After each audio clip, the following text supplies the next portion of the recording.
Summer 1943, Camp Crossville, Tennessee. A German soldier stands motionless in the makeshift canteen, staring at the bottle in his hand as though it were an artifact from another planet.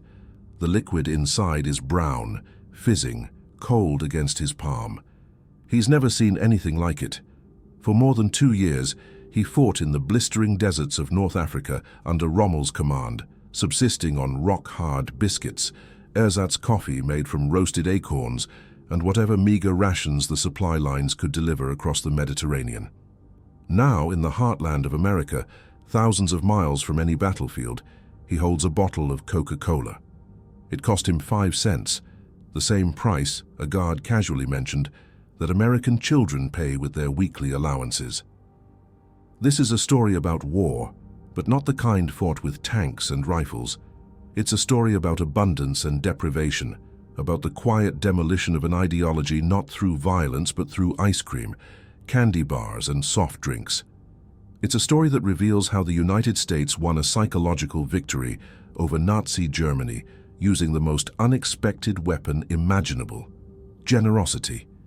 This is a World War II history documentary unlike any other, an untold story of the Second World War that unfolded far from the front lines, in prison camps scattered across the American heartland.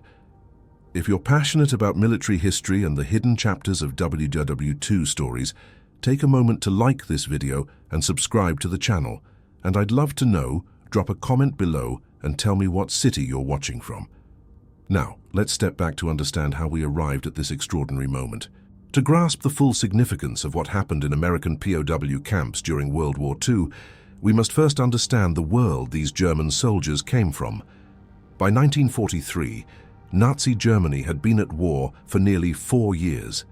The German people had endured rationing since the very beginning of the conflict, and as the war dragged on, the shortages grew worse. Sugar, once a staple of German households, was rationed to just 280 grams per person per month, when it was available at all.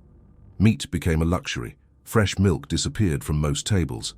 Chocolate, once enjoyed by children across Germany, became a distant memory, reserved exclusively for military use, and even then in limited quantities. Nazi propaganda worked tirelessly to frame these deprivations as noble sacrifices for the fatherland.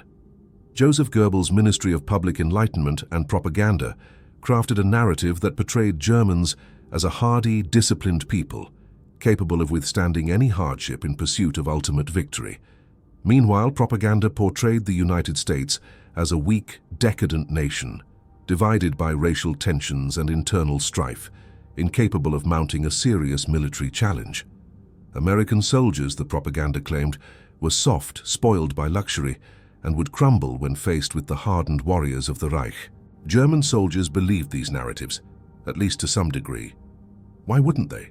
The propaganda was constant, pervasive, woven into every newsreel, every radio broadcast, every conversation in the barracks. When these men fought in North Africa, they did so with the conviction that they represented a superior civilization, that their suffering was temporary, and that ultimate triumph would justify every hardship.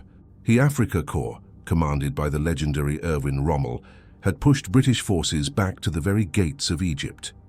These were veteran troops, battle-hardened and confident. But by the spring of 1943, the tide had turned irrevocably. Allied forces, bolstered by American troops and equipment, closed the trap in Tunisia.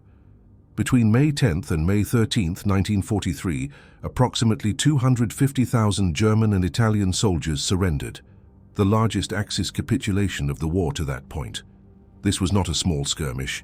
This was the complete collapse of the Axis position in North Africa, a disaster of staggering proportions for Nazi Germany. These prisoners expected the worst. Nazi propaganda had prepared them for American brutality. They anticipated starvation, beatings, perhaps even summary execution. The Geneva Convention existed on paper, but did the Americans truly respect it? Everything they'd been told suggested otherwise. As they were herded into processing camps in the searing North African heat, exhausted and defeated, these men braced themselves for suffering.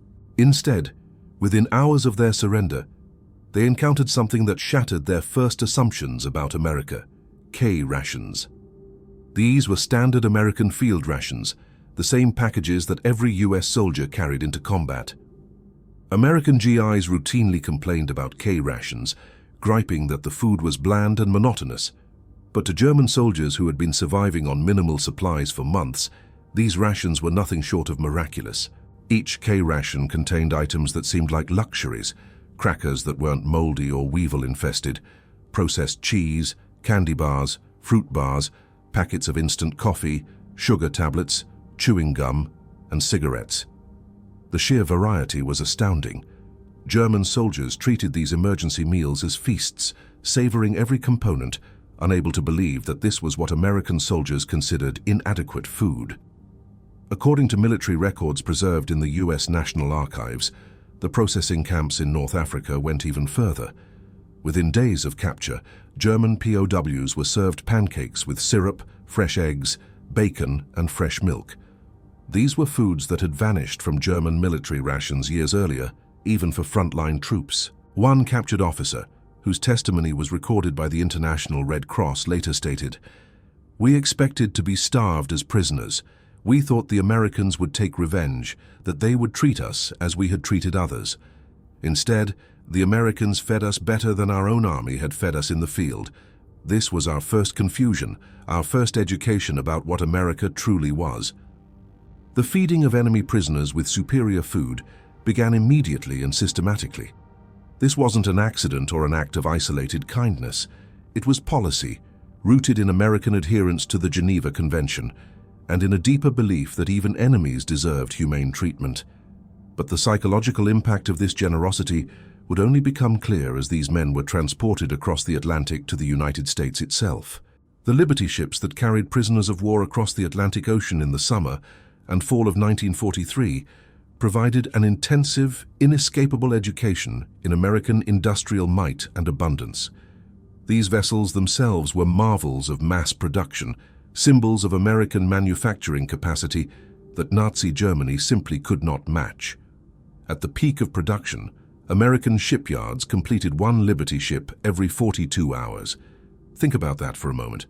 Every 42 hours, a massive cargo vessel capable of carrying thousands of tons slid down the ways and into the water. By the end of the war, the United States had produced over 2,700 Liberty ships. This single class of vessel represented more tonnage than the entire German merchant marine. The ships transported up to 30,000 prisoners per month across the Atlantic to the United States, turning the ocean into a conveyor belt of captive soldiers. But even aboard these transport vessels, German POWs continued their education in American abundance. Naval records preserved and later studied by historians show that prisoner rations aboard Liberty ships matched or even exceeded the standard provisions given to American crew members. The daily caloric intake for prisoners was approximately 3,500 calories, a figure that would have seemed impossible to most Germans by this stage of the war. The menu included fresh bread baked daily in the ship's galley, meat served at multiple meals, fresh vegetables and coffee, real coffee, not the ersatz substitute that had become standard in Germany, served with real sugar and fresh milk. The ship's refrigeration systems, which were standard equipment on American vessels, maintained fresh food throughout the 2-week Atlantic crossing. To men who had grown accustomed to deprivation, the idea that food could remain fresh for weeks in the middle of the ocean seemed like science fiction. But perhaps the most astonishing element of the Atlantic crossing, the detail that prisoners remembered decades later, with a mixture of disbelief and wonder, was the ice cream. Yes, ice cream, served in the middle of the Atlantic Ocean, to enemy prisoners of war. Multiple documented accounts confirm this seemingly impossible fact. The USS General M.B. Stewart, a troop transport vessel, kept a detailed log that survives in naval archives.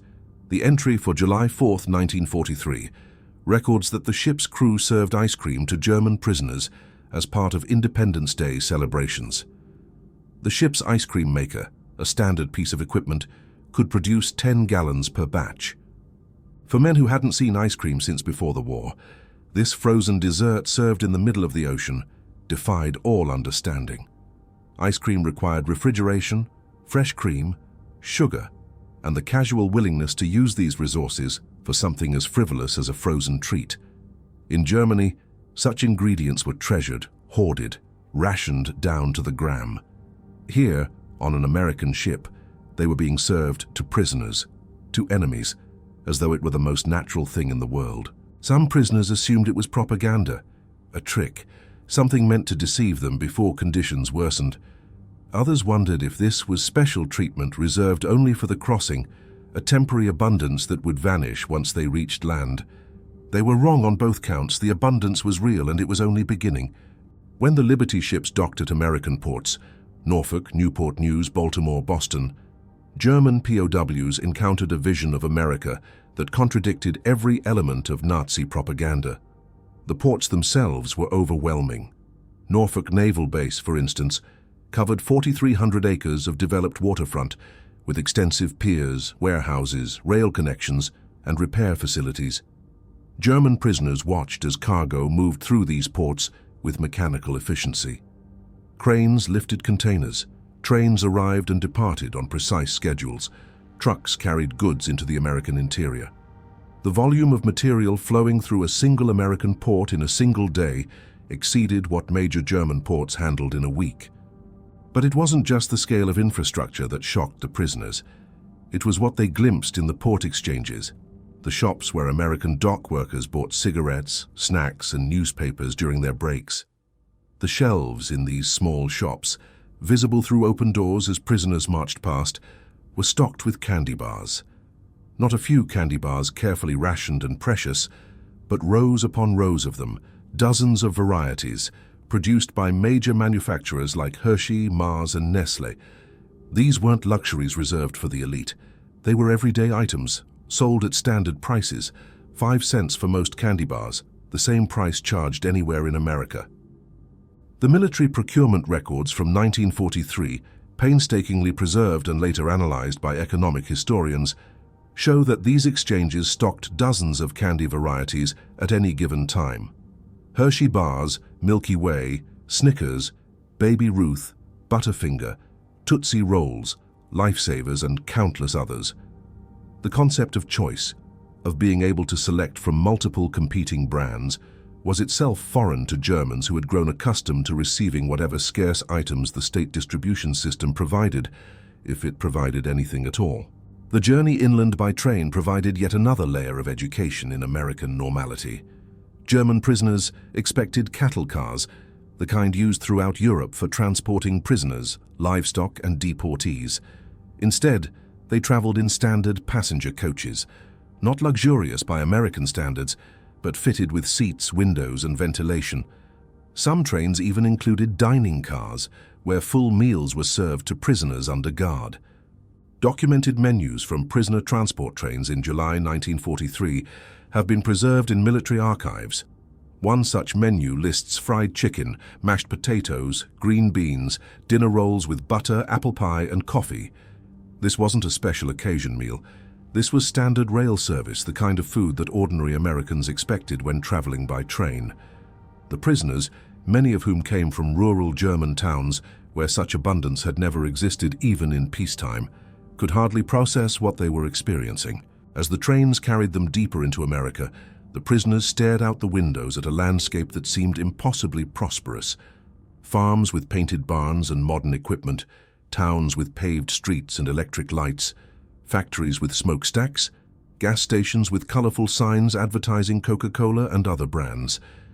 The America they saw bore no resemblance to the decaying, divided nation described in Nazi propaganda.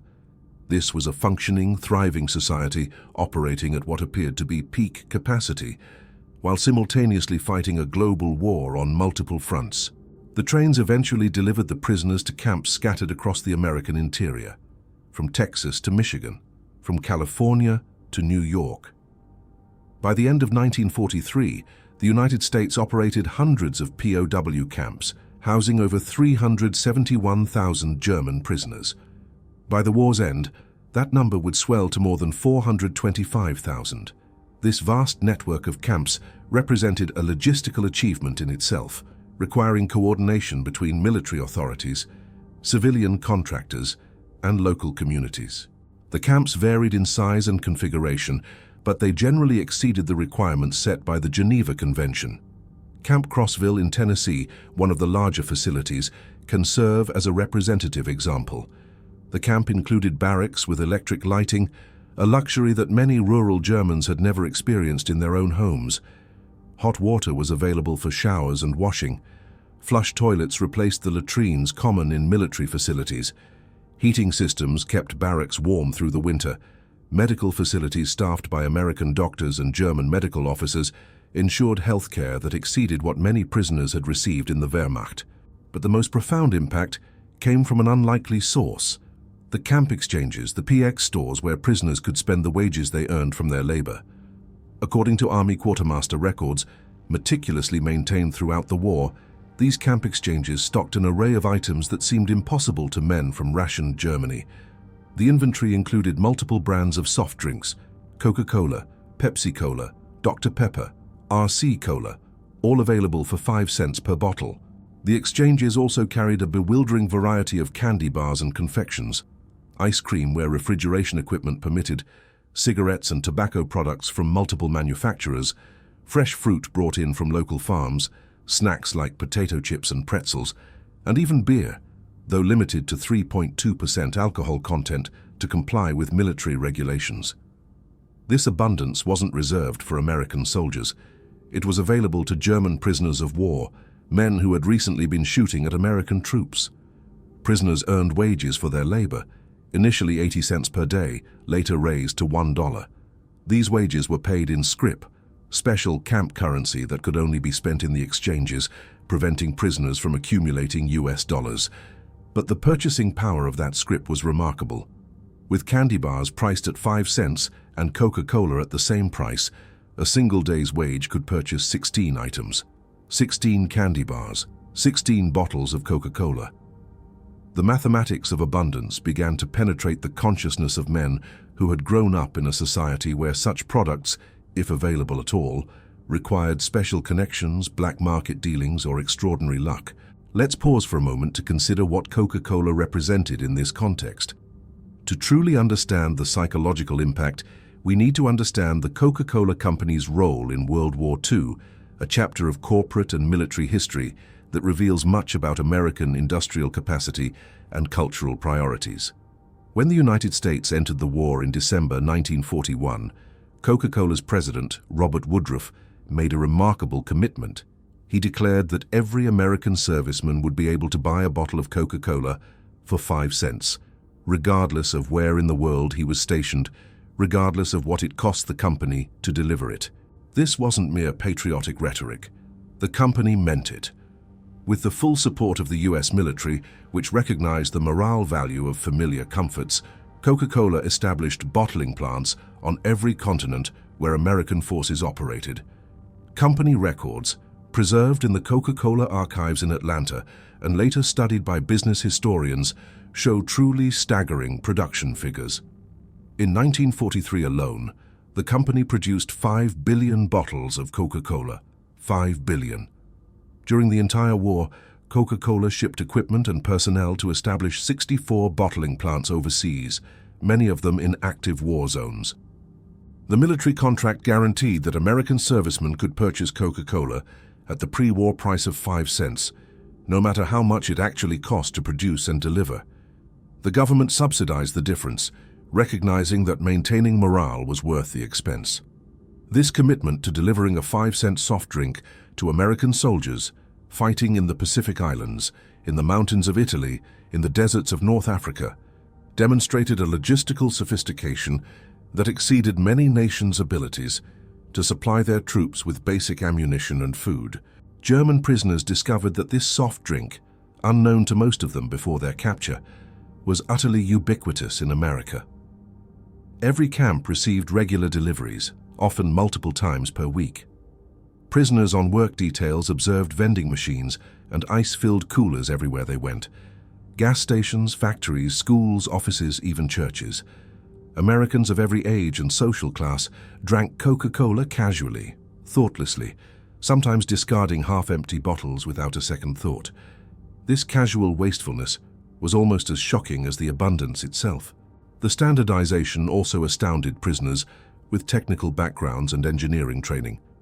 Coca-Cola tasted identical whether consumed in Maine or Texas, in a camp in Tennessee, or on a work detail in California. This was a feat of quality control that exceeded anything German industry had achieved. The secret lay in the company's distribution system. Syrup concentrate was manufactured in Atlanta according to a closely guarded formula, then shipped to bottling plants across the country. Each plant added carbonated water and sugar according to precise specifications, bottled the mixture in standardized bottles, and distributed it within a specific geographic radius. The result was perfect consistency across millions of bottles, a demonstration of industrial coordination that challenged every Nazi assumption about American chaos and disorganization. Historical records from the Coca-Cola Company archives, cross-referenced with military supply documents, confirm details that would have seemed like fiction to German civilians. Many POW camps received deliveries of 200 to 300 cases per week, with each case containing 24 bottles. This means a typical camp might receive 4,800 to 7,200 bottles weekly. Camp Hearn in Texas, one of the larger facilities, consumed approximately 7,000 bottles of Coca-Cola weekly during the summer of 1943. 7,000 bottles per week for prisoners of war. But if Coca-Cola represented American industrial standardization and distribution networks, ice cream represented something even more psychologically significant: the casual use of scarce resources for pure pleasure. Ice cream seemed genuinely impossible to Germans by this stage of the war. It required fresh cream, a product that had largely disappeared from German stores. It required sugar in quantities that would feed a family for weeks. It required ice for freezing, a luxury when fuel for refrigeration was scarce. And it required the cultural mindset that considered all these ingredients worth using for something as frivolous as a frozen dessert. Yet Army records preserved in the National Archives and studied by historians of American military logistics confirm that ice cream was regularly served in POW camps with adequate refrigeration during the summer months. The military considered ice cream essential for morale, so important that the Navy actually constructed specialized ice cream barges for the Pacific Fleet, floating factories capable of producing thousands of gallons to be distributed to ships and island bases. This wasn't an aberration, this was policy. At Camp Shelby, Mississippi, the July 4th celebration in 1943 included ice cream made on site. German prisoners watched in fascination as American soldiers used hand-cranked ice cream freezers, technology that was simple but required abundant ingredients. The process was almost ceremonial: ice and salt packed around a metal canister, cream and sugar and flavorings inside, the steady cranking motion, the transformation from liquid to frozen delight. The casual use of these scarce resources, ice in July, fresh cream, white sugar, for entertainment food, demonstrated priorities that Germans simply couldn't fathom. In Germany, such ingredients, if they existed at all, would be reserved for hospitals or for the tables of high-ranking party officials. By 1944, many camps had electric ice cream makers, industrial equipment that could produce gallons at a time. The variety available exceeded what German ice cream parlors had offered before the war: chocolate, vanilla, strawberry, butter pecan, even more exotic flavors. Prisoners could purchase ice cream bars for 10 cents, ice cream sandwiches for the same price, or cups of various flavors served from behind the counter in the camp exchange. Army procurement records show that larger camps ordered 50 to 100 gallons of ice cream weekly during the summer months. The frequency varied by location and season, but prisoners regularly enjoyed this frozen luxury that had completely vanished from German life. The mathematics of sugar consumption delivered particularly powerful psychological impact. Let's consider the numbers, because in matters of rationing and abundance, numbers tell an undeniable story. In Germany, by 1943, sugar was one of the most strictly rationed commodities. Civilians received 280 grams per person per month when the distribution system could actually provide it. 280 grams is less than 10 ounces, barely enough to sweeten morning coffee for 30 days. In practice, distribution was often irregular, and many families received less than the official ration. In American prison camps, Sugar sat in bowls on mess hall tables for unlimited use. Read that again, unlimited use. Prisoners could take as much as they wanted to sweeten their coffee, their tea, their cereal. Camp quartermaster records from 1943 through 1945 show camps receiving 100-pound bags of refined white sugar on a weekly basis, sometimes multiple bags depending on camp population. 100 pounds of sugar, delivered weekly, for a camp of perhaps 2,000 prisoners. The scale of abundance was almost obscene from a German perspective. Camp bakeries used sugar liberally in their production. Cakes appeared on Sunday menus. Cookies were served with afternoon coffee. Pies, apple, cherry, pumpkin, depending on season and availability, were standard dessert items. German prisoners working in camp kitchens were astounded by the quantities of sugar used without hesitation. The mess halls sweetened everything: coffee, tea, breakfast cereals, canned fruits, and of course all desserts, without any restriction whatsoever. One documented incident from Camp Aliceville, Alabama, perfectly illustrates the gulf between societies. In August 1943, a period of high humidity caused several hundred pounds of sugar in the camp's storage facility to harden into solid blocks, making it difficult to use in cooking. German prisoners working in the supply depot suggested the standard solution they would have used at home: steam the sugar to soften it, break it into usable portions, and continue using it. Nothing wrong with the sugar, just the consistency. Instead, according to the camp's supply records and the later testimony of prisoners present, American kitchen staff discarded the hardened sugar and ordered fresh replacement supplies. They threw away hundreds of pounds of perfectly good sugar rather than spend the time and effort to recover it. German prisoners who witnessed this were reportedly distressed, even angry. One prisoner, in a letter home that was censored but preserved in military archives, wrote, "They threw away more sugar in one day than my family received in a year. How can we possibly win a war against such wealth?" This incident, seemingly trivial, revealed a fundamental truth about relative resource abundance. In Germany, sugar was precious, rationed, hoarded, its use carefully calculated. In America, sugar was so abundant that it was easier and cheaper to discard damaged supplies and order fresh replacements than to spend labor hours on recovery. This wasn't wastefulness in the moral sense. It was the economics of abundance, where labor costs exceeded material costs, a concept completely alien to Germans accustomed to scarcity. American chocolate consumption patterns revealed similar dynamics of democratic abundance. Major manufacturers, Hershey, Mars, Nestle, produced millions of chocolate bars monthly despite wartime restrictions on civilian production. The military alone purchased 380 million pounds of chocolate products during the war years. 380 million pounds. This staggering figure represents more chocolate than the entire German civilian population consumed during the same period. Prison camp exchanges stocked multiple chocolate varieties, the standard Hershey bar, of course, but also Milky Way bars, Snickers, Mars bars, various D-ration emergency chocolate bars, and numerous other options. These sold for 5 to 10 cents depending on size. What fascinated German prisoners wasn't just the availability, but the casualness of choice. Americans had preferences among chocolate brands. They would casually choose one over another based on personal taste, as though selecting chocolate were an everyday decision rather than a rare luxury. Because for Americans, it was an everyday decision. The American Red Cross distributed monthly parcels to prisoners that included chocolate among other items. Red Cross records, preserved and later studied by historians of humanitarian organizations during World War II, show that standard parcels distributed to POWs contained a carefully selected array of items designed to supplement basic military rations with comforts and nutrition.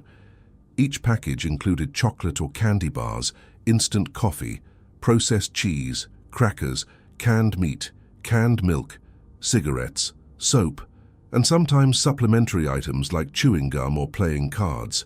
These packages were assembled in massive Red Cross warehouses, packed by volunteers, often women whose husbands and sons were fighting overseas, and shipped internationally under the protection of the Geneva Convention. The fact that American civilians organized this systematic effort to provide comfort items to enemy prisoners, while their own loved ones faced danger, spoke volumes about American society's values. German prisoners recognized this paradox and struggled to reconcile it with Nazi propaganda about American degeneracy and weakness.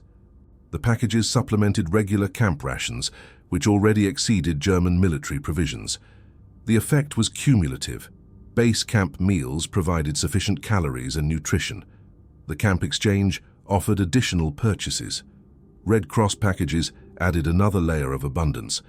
Some prisoners were actually gaining weight in captivity, while their families in Germany were growing gaunt from hunger. This reversal of expected conditions, captivity bringing plenty, freedom bringing starvation, had devastating effects on Nazi ideology's hold over prisoners' minds. Thanksgiving 1943 introduced German prisoners to a purely American cultural celebration that demonstrated national coordination of consumption at a scale that dwarfed any German organizational achievement. Thanksgiving, unknown in Germany, was explained to prisoners as a harvest festival, a day when Americans gave thanks for abundance by feasting together. The irony of celebrating abundance during a global war wasn't lost on the prisoners, but the execution of Thanksgiving in POW camps was even more remarkable than the concept. Army records confirm that all prison camps, regardless of size or location, served traditional Thanksgiving dinners on the fourth Thursday of November. This wasn't optional or dependent on local resources. It was mandated policy, coordinated at the highest levels of military logistics. The menu was standardized: roast turkey with stuffing, mashed potatoes and gravy, sweet potatoes often topped with marshmallows, cranberry sauce, green beans or other vegetables, dinner rolls with butter, pumpkin pie for dessert and coffee and milk to drink. Consider the logistics this required. The United States had to provide turkey dinners not only to hundreds of thousands of German prisoners scattered across dozens of states, but simultaneously to millions of American servicemen stationed around the world. The Quartermaster Corps coordinated the procurement of millions of pounds of turkey, the production of appropriate side dishes, the delivery to locations as diverse as Camp Hearn in Texas and bases in England and the Pacific Islands. This feat of organization, executed during wartime when transportation and resources were strained, showcased American logistical capabilities in a domain far removed from traditional military operations. The fact that German prisoners received the same meal as American soldiers carried symbolic weight. The Geneva Convention required adequate food for prisoners, but nothing required identical meals to those served to the captor nation's own troops. Yet America chose equality in this instance, demonstrating a philosophical stance. Even enemies deserved to share in national celebrations. This contradicted Nazi racial hierarchy at a fundamental level. According to Nazi ideology, Germans were the master race superior to Americans in every way.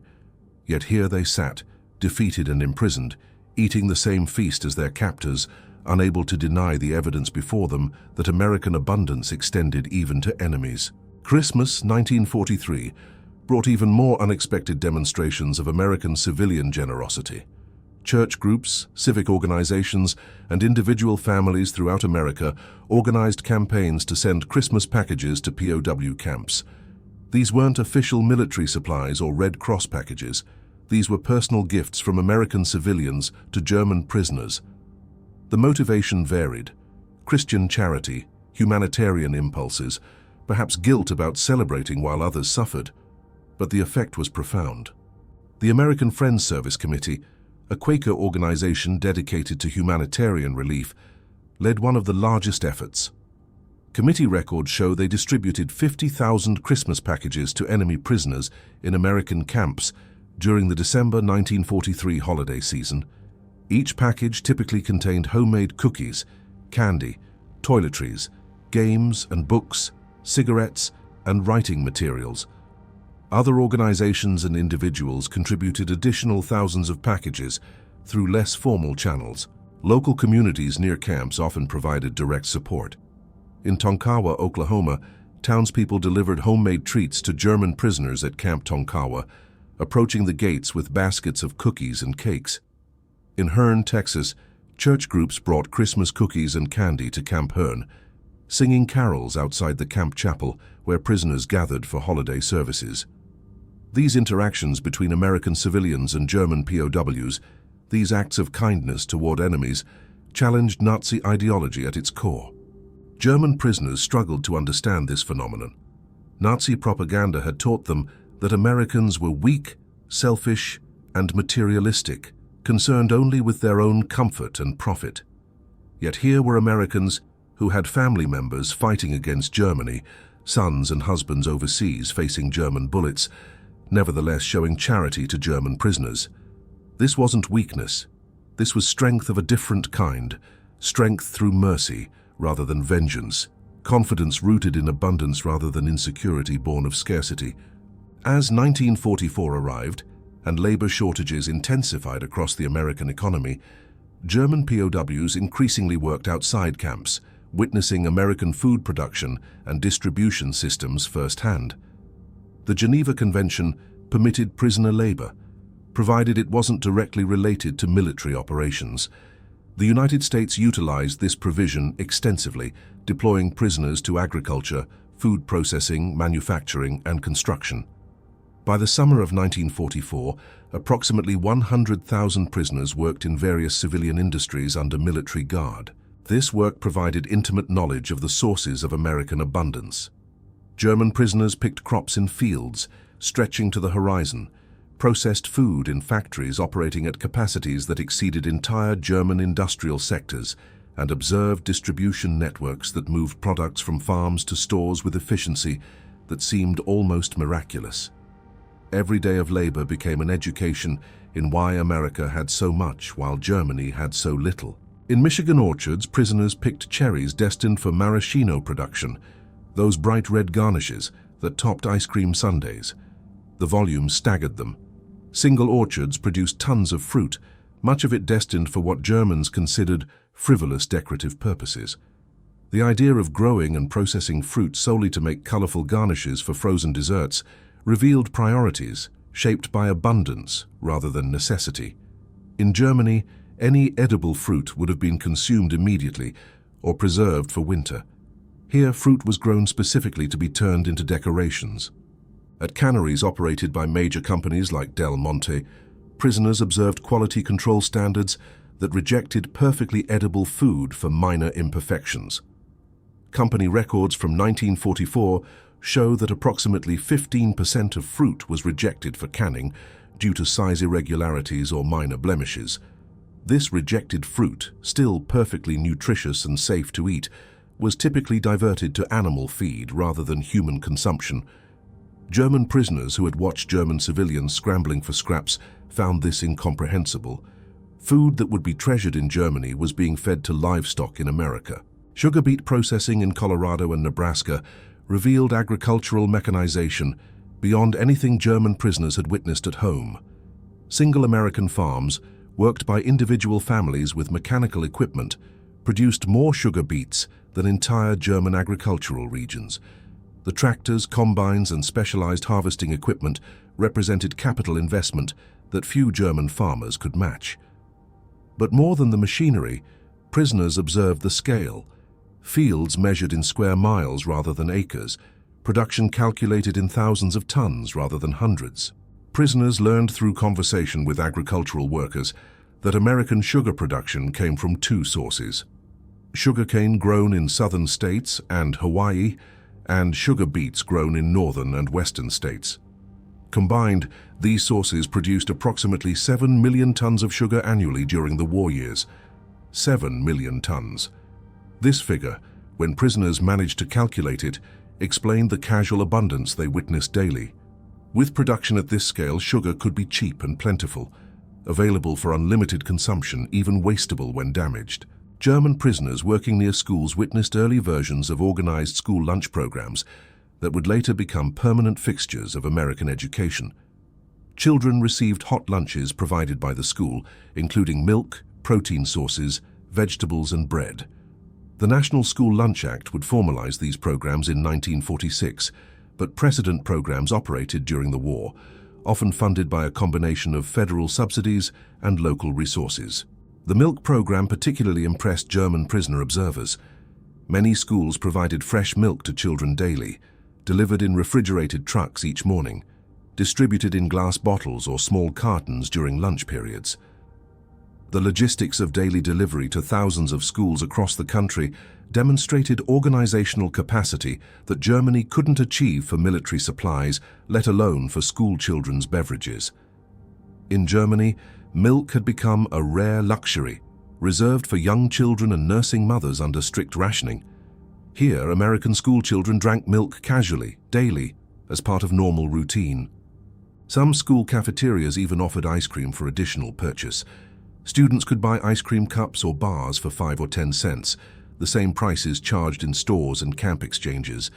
The concept of children buying frozen desserts at school while German children faced genuine food shortages created profound cognitive dissonance among prisoner observers.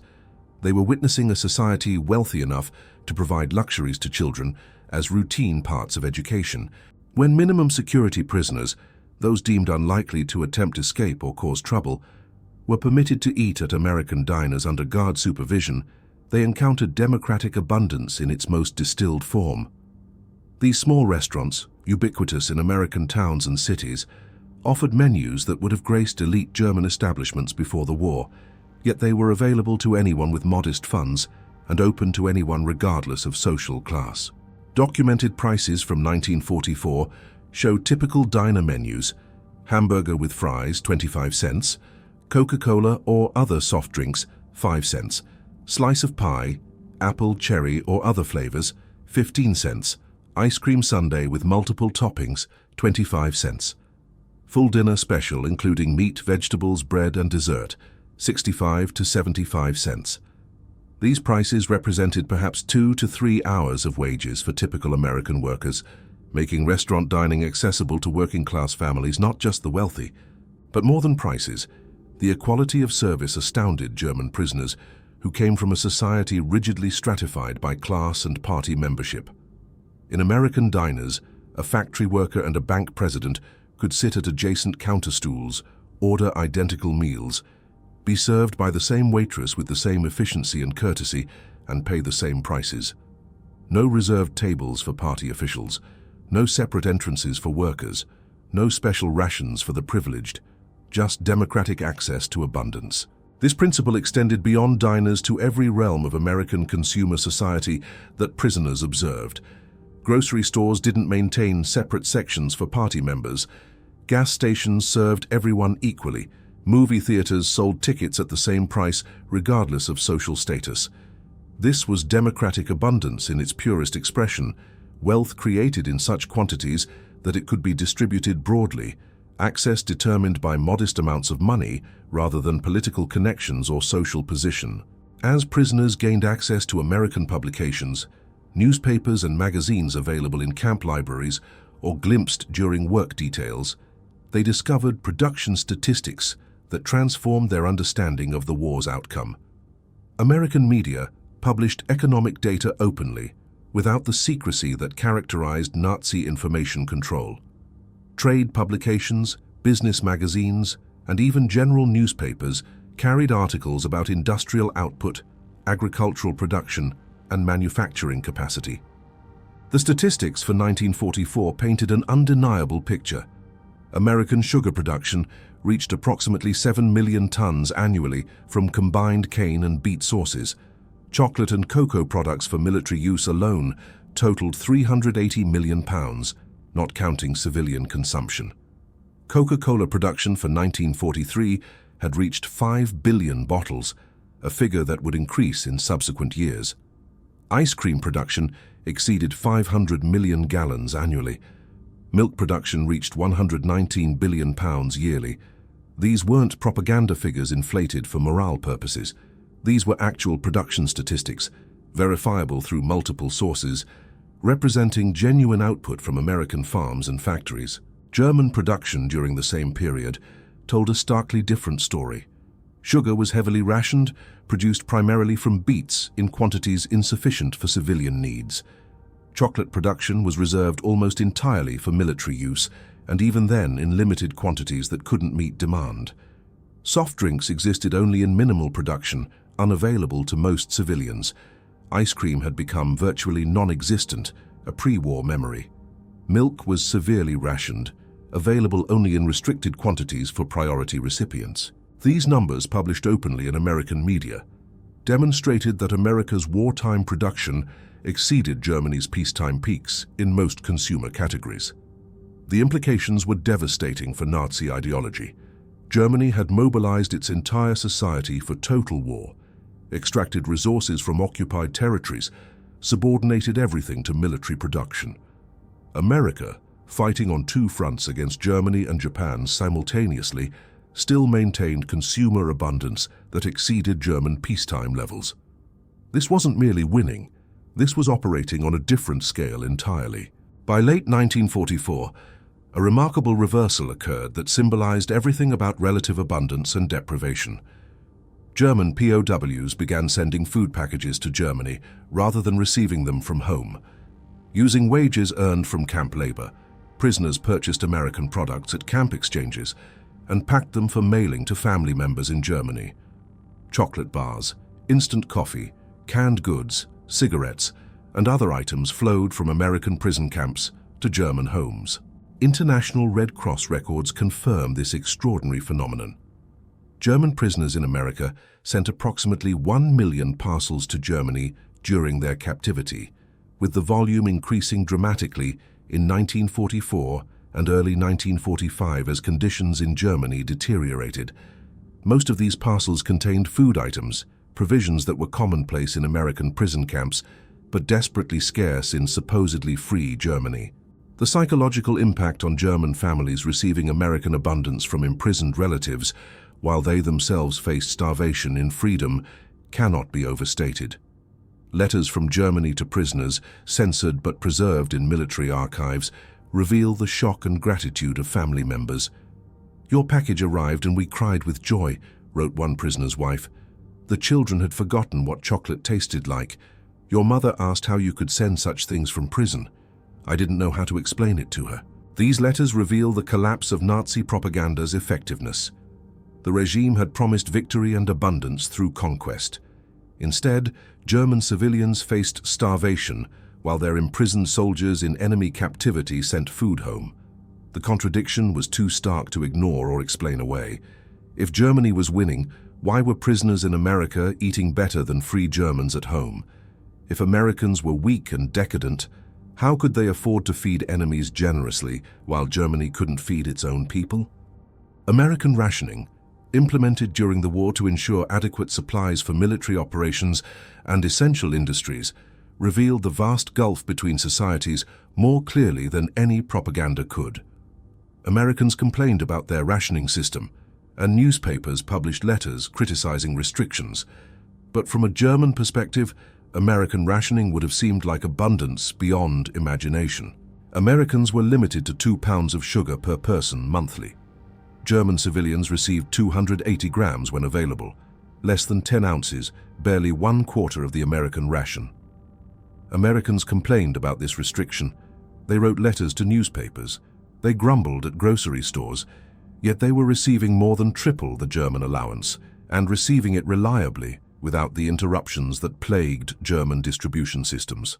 American meat rationing limited civilians to 28 ounces per person weekly, enforced through a point system that allocated different values to different cuts.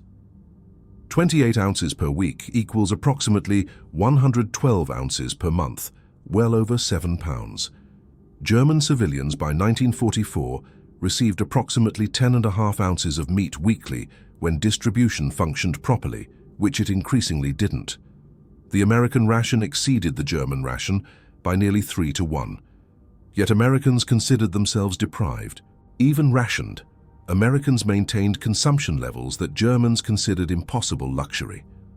Office of Price Administration records, preserved in the National Archives and later analyzed by economic historians studying the home front during World War II, show that Americans consumed approximately 74 pounds of sugar per capita in 1944 despite rationing. German consumption during the same period averaged approximately 7 pounds per capita. American consumption was 10 times higher, even with restrictions in place. Beyond Coca-Cola, German prisoners discovered America's broader soft drink industry, a sector that had no real equivalent in Germany. multiple companies competed in a market large enough to sustain dozens of brands. Pepsi-Cola rivaled Coca-Cola in many regions. Dr. Pepper offered a different flavor profile. RC Cola provided an alternative at similar prices. Orange Crush, Knee-High, and numerous regional brands filled niches and preferences. The variety itself demonstrated market abundance that was impossible under German-controlled economy. Bottling plants operated in every major city, with distribution networks reaching small towns and rural areas. The technology, carbonation systems, bottling lines, capping machines, labeling equipment, was standardized and efficient. Single plants produced millions of bottles annually, with minimal human labor required. Most of the process was mechanized, from syrup mixing through bottling to packaging, representing automation that exceeded most German industrial operations. The distribution network reached everywhere prisoners worked or traveled under guard. Gas stations had coolers or vending machines. Grocery stores stocked multiple brands. Restaurants served soft drinks as standard beverages. Factories operated vending machines for workers' break times. Even churches and schools had access to soft drinks through various channels.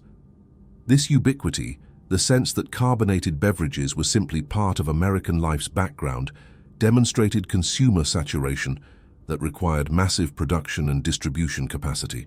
American soft drink production reached billions of bottles annually by war's end. Breaking this down yields dozens of bottles per American citizen yearly, consumption levels that exceeded entire sectors of German consumer production in volume and value. This single industry, soft drinks which served no essential nutritional purpose, outproduced significant portions of German manufacturing devoted to supposedly important goods. Spring 1945 brought the final psychological blow to German prisoners watching newsreels in camp theaters.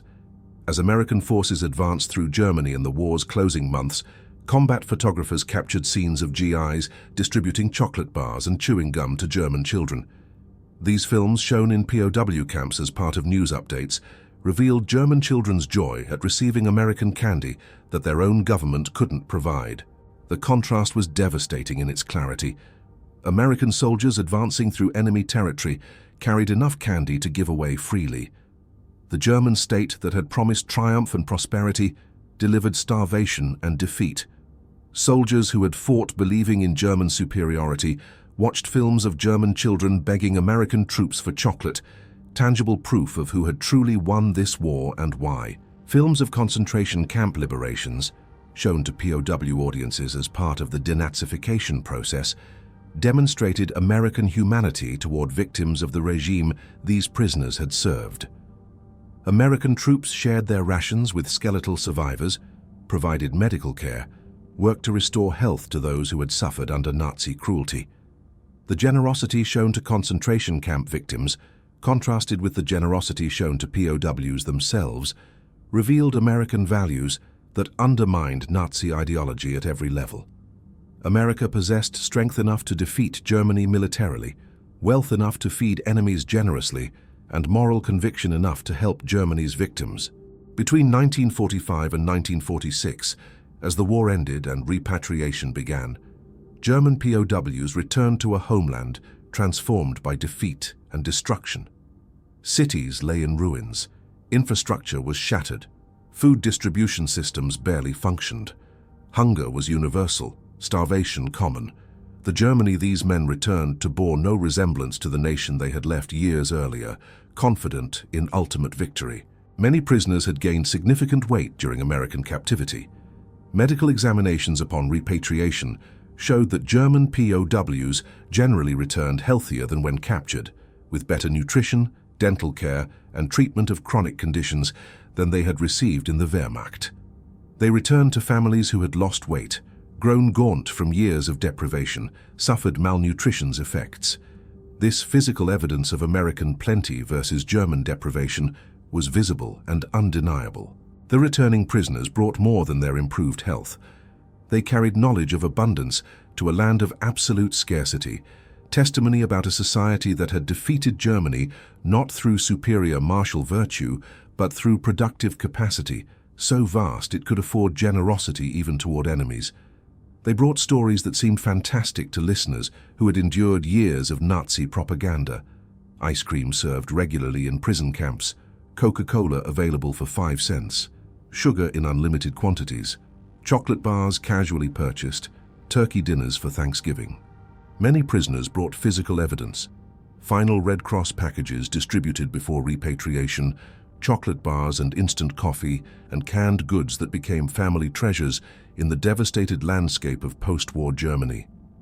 Children who had forgotten chocolate's taste, who had grown up knowing only ersatz substitutes and deprivation, received Hershey bars from fathers who had eaten ice cream regularly in American captivity. The reversal was complete. Prison had meant abundance. Freedom meant starvation. Wives and mothers who had sacrificed everything for the war effort, who had endured bombing and shortages and fear, struggled to understand how their imprisoned husbands and sons had lived better than free Germans at home. Letters and diaries from this period, preserved in various German archives and later studied by social historians, reveal the profound cognitive dissonance these revelations created. "He looks healthier than when he left," wrote one woman about her returned husband. "He gained weight in prison while we starved in freedom. What does this mean about everything we believed?" Former POWs became unexpected advocates for American assistance during the early occupation period and the development of what would become the Marshall Plan. They had witnessed American abundance firsthand, understood that it wasn't zero-sum wealth extracted through conquest, but prosperity generated through production, efficiency, and democratic capitalism. Their testimony carried weight because it came from men who had fought against America, who had no reason to spread American propaganda, who spoke from direct observation rather than political motivation. These men explained to skeptical Germans that Americans could afford to rebuild enemies because American wealth came from productive capacity rather than exploitation. They had seen a society wealthy enough to waste food while fighting a global war, to serve ice cream to prisoners, to distribute candy to enemy children. This wasn't weakness or stupidity. This was strength of a type that Nazi ideology had never comprehended, strength rooted in creation rather than destruction, in abundance rather than conquest. The mental model these prisoners brought home, that prosperity came from production rather than territorial expansion, that wealth could be created rather than merely redistributed, shaped West Germany's economic approach during Reconstruction. The concept that democratic capitalism could generate abundance for ordinary citizens, that consumer prosperity could create political stability, that free markets combined with social responsibility could outperform controlled economies, all these ideas found receptive audiences among former POWs who had witnessed them in practice. The German economic miracle of the 1950s, the Wirtschaftswunder that transformed West Germany from ruins to prosperity within a decade, was partially built on knowledge gained in American prison camps. This isn't to diminish German work ethic, engineering skill, or organizational capacity. Germans rebuilt their nation through tremendous effort and sacrifice, but the vision of what they were building toward, the model of consumer abundance and democratic prosperity they pursued, reflected lessons learned by prisoners who had seen American society functioning at peak capacity. Former POWs who had witnessed American production methods, distribution systems, and consumer abundance applied these lessons to German Reconstruction. They understood concepts that seemed radical in devastated post-war Germany, but were ordinary in America. Mass production could make luxuries affordable for average citizens. Standardization enabled quality control and efficiency.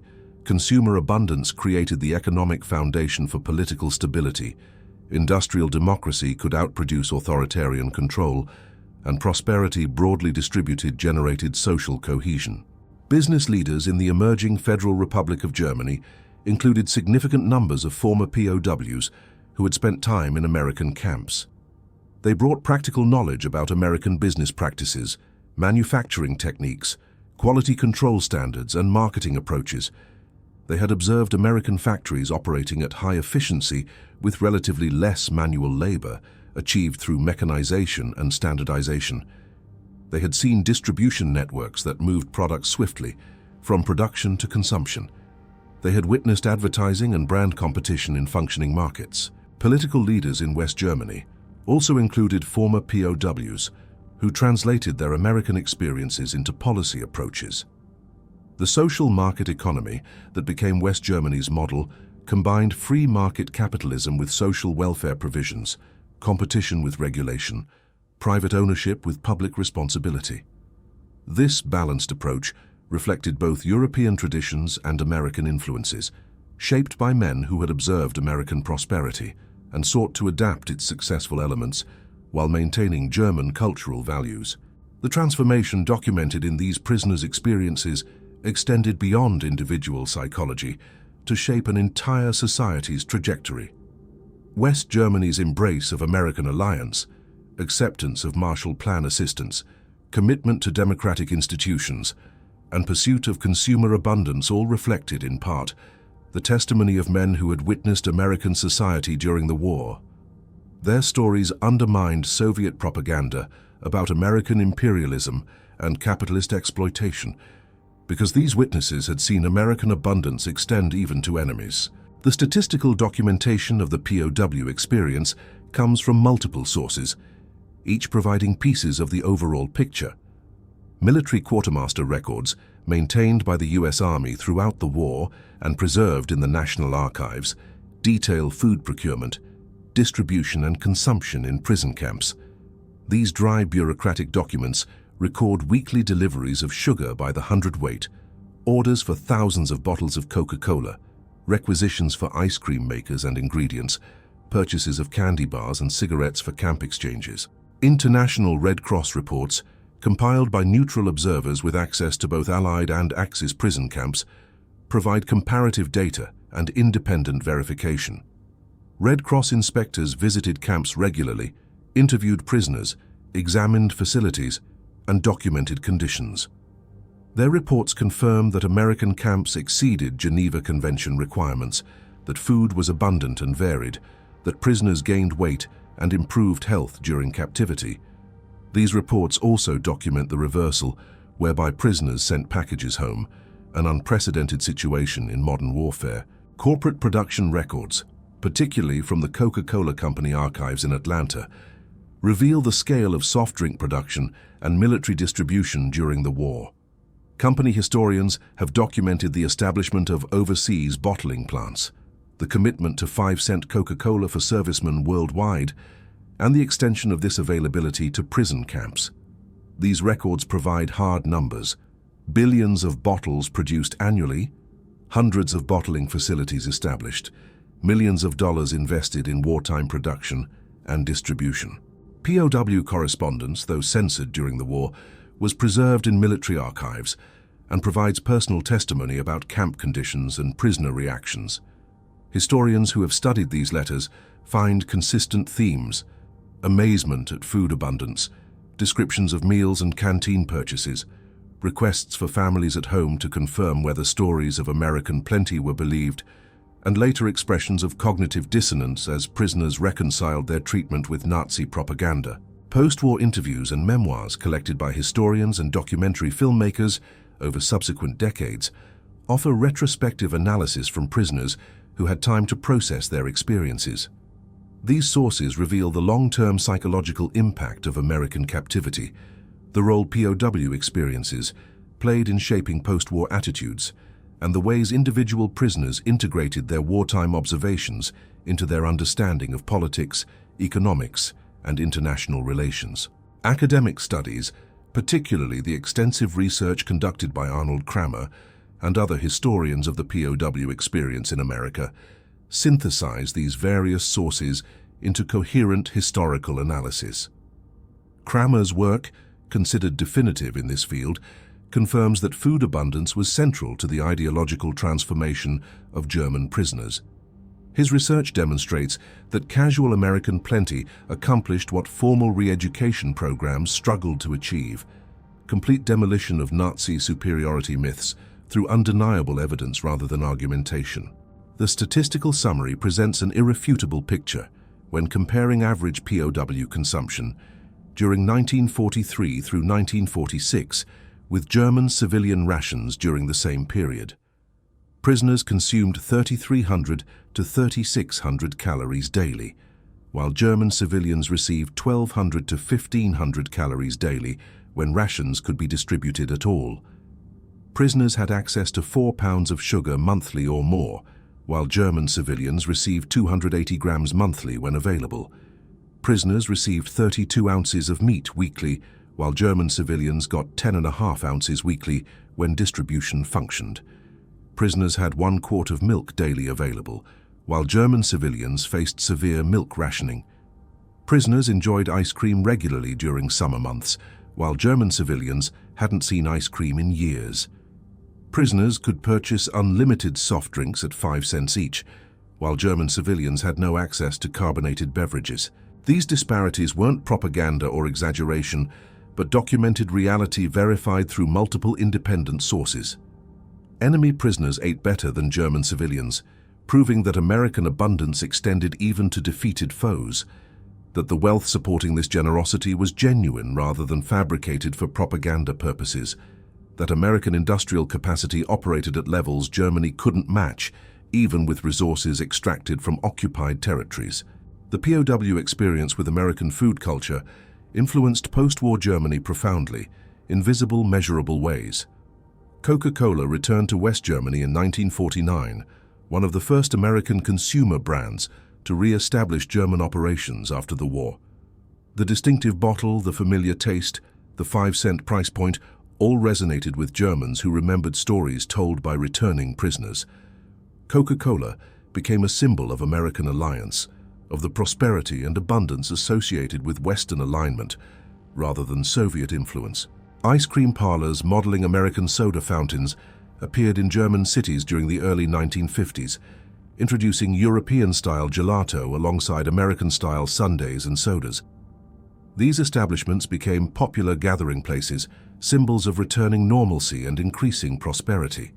Former prisoners often became customers, introducing their children to ice cream and explaining its significance as a marker of abundance, a food so excessive in its use of resources that only truly prosperous societies could afford it casually. Candy bars and chewing gum, virtually unknown in Germany before the war and completely absent during the conflict, became common consumer goods in the 1950s. American brands like Wrigley's, Hershey, and Mars established German production and distribution, while German companies developed similar products for domestic markets. These items symbolized recovery and modernization, markers of a society wealthy enough to afford pleasure foods, discretionary spending, and consumer choice. Former prisoners of war often became importers or distributors of American food products, understanding their appeal from personal experience rather than market research. They knew these products represented more than taste or nutrition.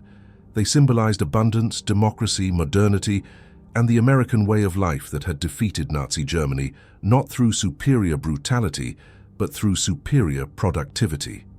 A man who had drunk Coca-Cola in a Texas prison camp understood its cultural significance when establishing a beverage distribution business in Munich or Hamburg. The introduction of supermarkets to Germany during the 1950s was championed by former POWs and others who had witnessed American grocery stores during and after the war. Traditional German shopping involved visiting multiple specialized shops: the butcher for meat, the baker for bread, the grocer for dry goods, the dairy for milk products. But Americans had developed the supermarket concept during the 1930s and expanded it during the war. Large stores offering everything under one roof, self-service rather than counter-service, shopping carts instead of baskets, wide aisles displaying multiple competing brands, refrigeration for perishables, and checkout lanes processing high customer volumes efficiently. Former POWs who had observed or shopped in American stores understood that this retail format wasn't merely convenient. It was essential infrastructure for democratic abundance. Supermarkets required and enabled mass production by providing efficient distribution channels. They offered consumer choice by stocking multiple competing brands. They reduced prices through operational efficiency and volume purchasing. They democratized access by making diverse products available in single locations, rather than scattered across specialized shops that might or might not be accessible to all customers. When supermarkets began appearing in West German cities during the mid-1950s, They represented more than retail innovation. They symbolized the adoption of American-style consumer capitalism, the pursuit of abundance for ordinary citizens, and the embrace of democratic values that extended to economic life. Former prisoners who had witnessed American grocery stores understood what these new markets represented and advocated for their adoption, despite resistance from traditional shopkeepers who feared competition. The transformation wasn't immediate or universal. East Germany under Soviet occupation pursued a different path, with controlled distribution, continued shortages, and state-run shops offering limited selection without competition or consumer choice. The contrast between East and West German consumer experiences during the 1950s and 60s vindicated the testimony of former POWs about different economic systems' relative capabilities. West Germans increasingly enjoyed abundance, while East Germans endured deprivation, proving that American-style capitalism generated prosperity, while Soviet-style communism produced scarcity. Various post-war interviews and memoirs collected over decades reveal consistent themes in how former POWs processed and communicated their American experiences.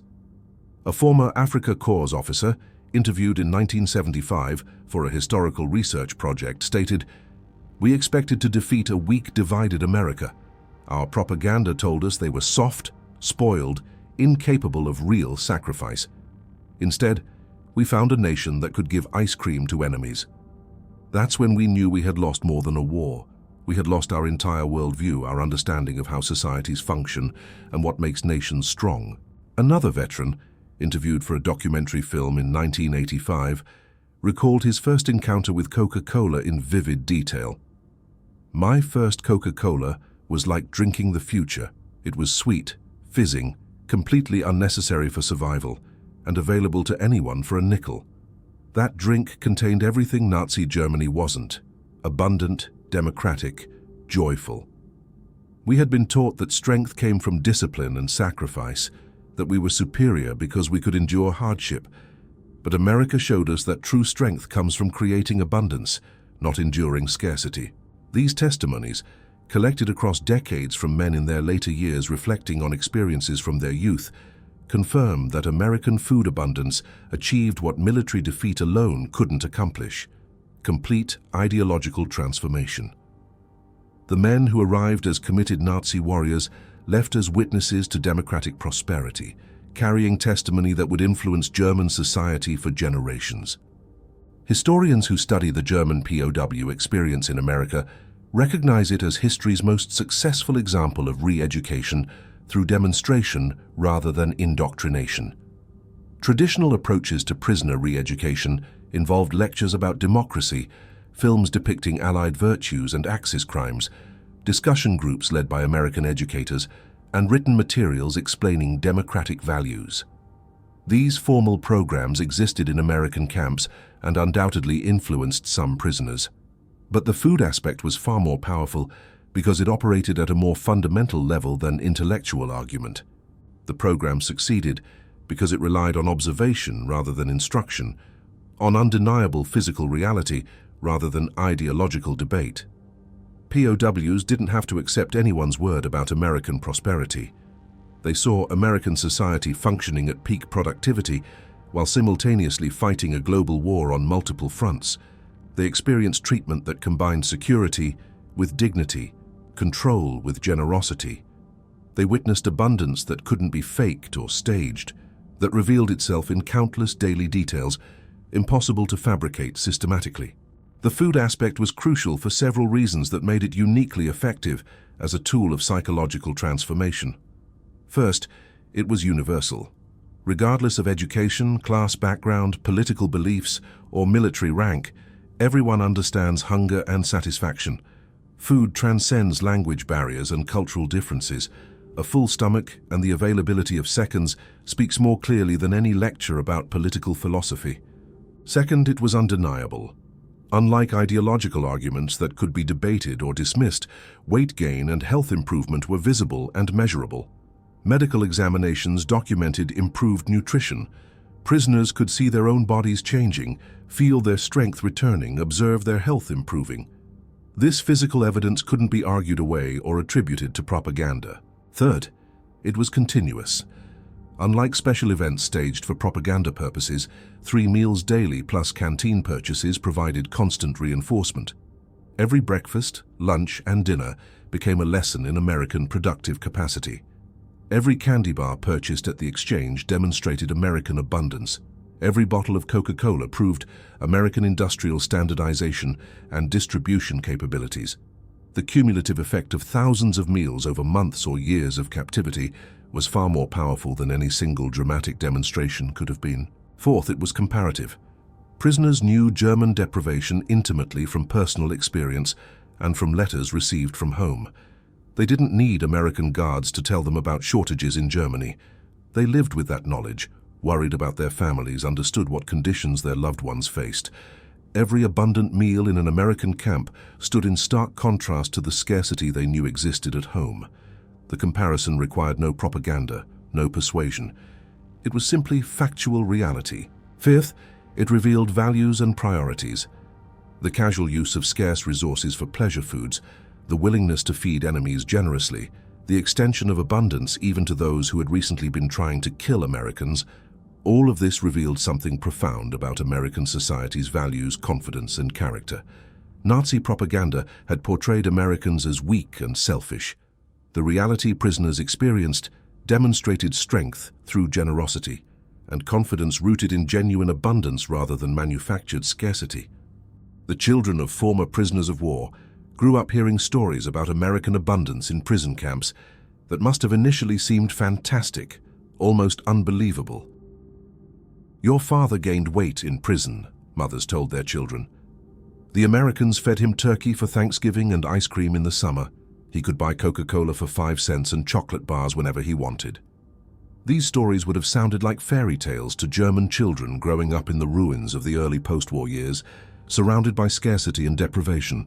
But as West Germany recovered through the late 1940s and 1950s, as American products became available in German stores, as prosperity gradually returned, the stories were validated. That bottle of Coca-Cola in a Munich shop window, that Hershey bar displayed at a kiosk, that ice cream parlor opening in Hamburg, all confirmed what fathers had described. The mythology of American plenty, born in prison camps and carried home by former POWs, shaped generations of German attitudes toward America and influenced German-American relations in profound ways. Many children of POWs later studied or worked in America, drawn by their fathers' stories of a land where abundance was ordinary rather than exceptional. They arrived expecting to find the reality matched the tales and discovered that it did. Supermarkets stocked with overwhelming variety, dozens of cereal brands where Germany might have 3 or 4. Soda fountains serving elaborate sundaes with multiple toppings and syrups. Candy aisles offering countless choices in size, flavor, and brand. Restaurants serving enormous portions at prices accessible to average families. This multi-generational impact extended beyond individual experiences to shape broader cultural attitudes.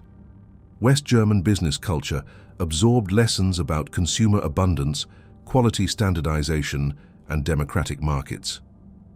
The economic miracle wasn't just about production volume or industrial output, though Germany certainly achieved remarkable levels in both areas. It was also about creating abundance for ordinary citizens, making consumer goods widely available and affordable, building prosperity that was broadly distributed rather than narrowly concentrated. The goal wasn't merely to rebuild what had been destroyed, but to create something better, a society where ordinary families could aspire to home ownership, automobile ownership, annual vacations, and consumer goods that provided comfort and pleasure. These aspirations reflected American influences, transmitted through multiple channels, including the testimony of former POWs about what they had witnessed and experienced in American captivity. Today, in the 21st century, the transformation is complete, and perhaps taken for granted by younger generations who never knew scarcity. McDonald's operates over 1,400 restaurants in Germany, serving hamburgers and fries and Coca-Cola to Germans who stand in lines similar to those in Chicago or Los Angeles or any American city. The Golden Arches have become as familiar in German cities as traditional beer halls and cafes. This presence represents not merely corporate expansion, but cultural transformation, the complete adoption of American fast food culture by a society that once viewed such things as alien and threatening. Coca-Cola is ubiquitous throughout Germany, available in every grocery store, gas station, restaurant and vending machine, precisely as German POWs first encountered it in American camps 75 years ago. The price has changed with inflation, no longer 5 cents but still affordable and casual, still standardized in taste whether purchased in Munich or Berlin, still symbolizing a broader constellation of values about markets, choice, and democratic capitalism. So ice cream is utterly ordinary, no longer a luxury requiring scarce resources, but a routine pleasure available year-round in countless flavors and forms. Grocery stores stock multiple brands, ice cream parlors dot city streets. Children eat ice cream without understanding that their grandparents or great-grandparents might have gone years without tasting it, that this frozen dessert once represented impossible luxury, that German soldiers once marveled at its availability in American prison camps. The transformation from scarcity to abundance, initiated in American prison camps during World War II and reinforced through Marshall Plan assistance and subsequent German economic development, is complete. Yet the historical lesson remains powerful and relevant for understanding both the past and enduring principles about how societies function, how conflicts are resolved, and what generates lasting transformation. This is a story about ideological transformation, achieved through abundance rather than deprivation, through kindness rather than cruelty, through demonstration rather than propaganda. The German POWs who couldn't believe ice cream and Coca-Cola in American prison camps witnessed democracy's ultimate weapon, the ability to create such abundance that it could be casually shared, even with enemies. The story of German POWs and American food abundance represents one of history's most unusual victories.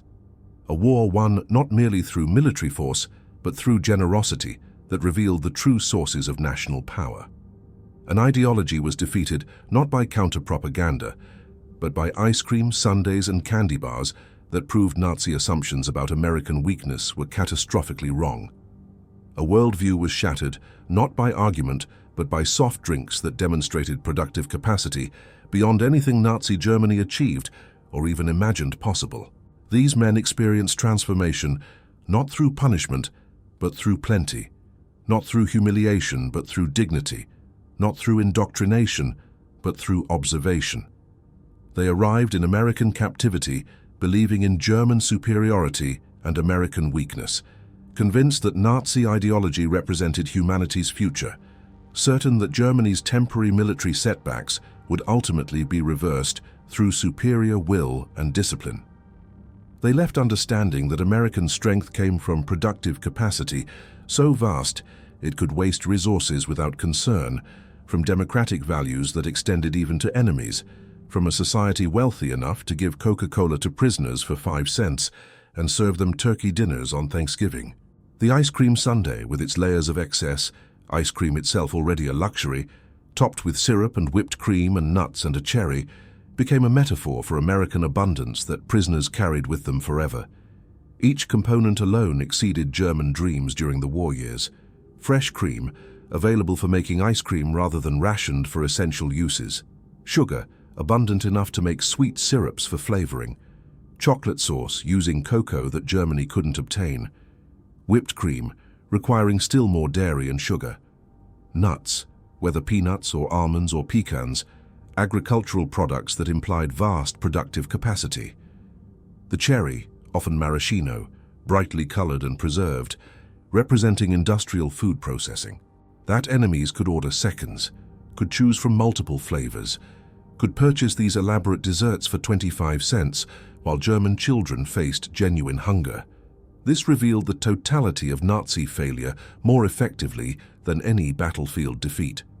Germany had promised abundance through conquest, prosperity through the subjugation of inferior peoples, a 1,000-year Reich built on racial hierarchy and territorial expansion.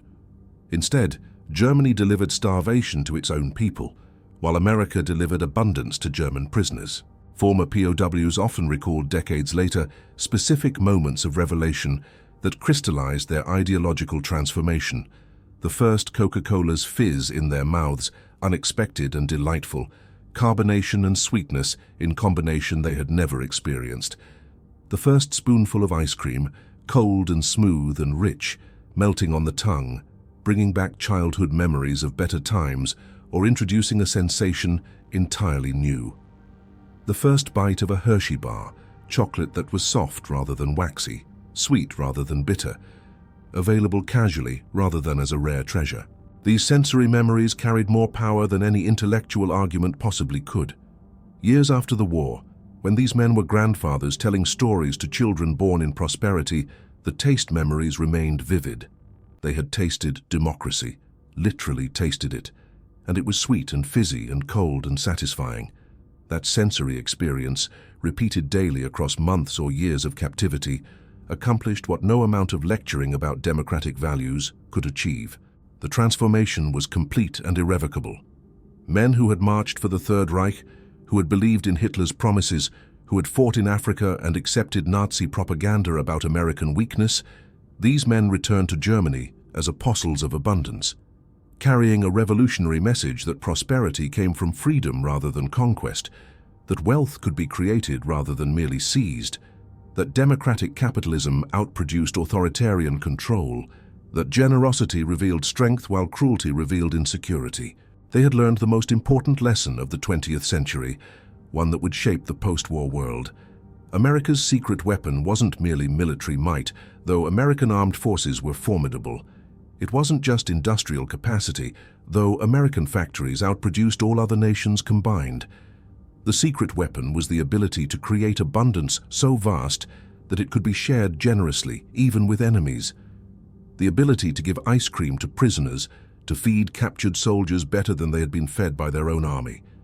To demonstrate through undeniable daily reality that American prosperity was genuine and American values were sincere.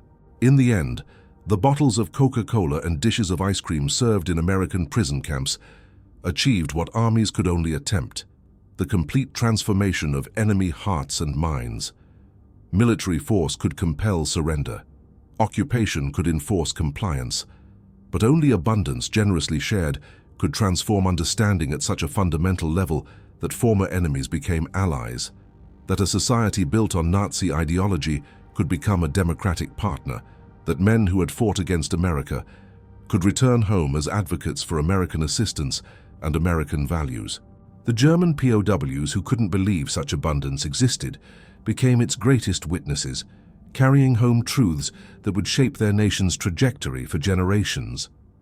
They testified that democracy tasted like chocolate and freedom fizzed like carbonation in a 5-cent bottle of Coca-Cola. They described turkey dinners with all the trimmings served to prisoners on Thanksgiving, ice cream sundaes purchased casually at camp exchanges, sugar available in unlimited quantities for sweetening coffee, candy bars stocked in varieties that offered genuine choice. Their story reminds us, decades later, that sometimes the greatest victories are won not through destruction, but through demonstration, not through taking, but through giving, not through hatred, but through the simple act of serving ice cream to enemies on a hot summer day. In a century marked by total war and ideological conflict, by death camps and atomic bombs, by hatred and vengeance, this story offers a different model: transformation through generosity, victory through abundance, lasting peace achieved by demonstrating that prosperity can be shared rather than hoarded, that wealth can be created rather than conquered. The men who experienced American abundance as prisoners became freedom's most unlikely ambassadors, transformed forever by the impossible reality of Coca-Cola and ice cream in American prison camps. They witnessed a form of power that Nazi ideology never comprehended: the power of a society confident enough to treat enemies with dignity, wealthy enough to feed prisoners generously, strong enough to demonstrate values through actions rather than merely proclaim them through propaganda. This is World War II history that reveals the untold stories of the Second World War. The human dimensions of military history often overlooked in favor of battlefield narratives and strategic analyses. This war documentary explores how ordinary things, soft drinks and candy bars, ice cream and sugar, turkey dinners and chocolate, became instruments of profound psychological and ideological transformation.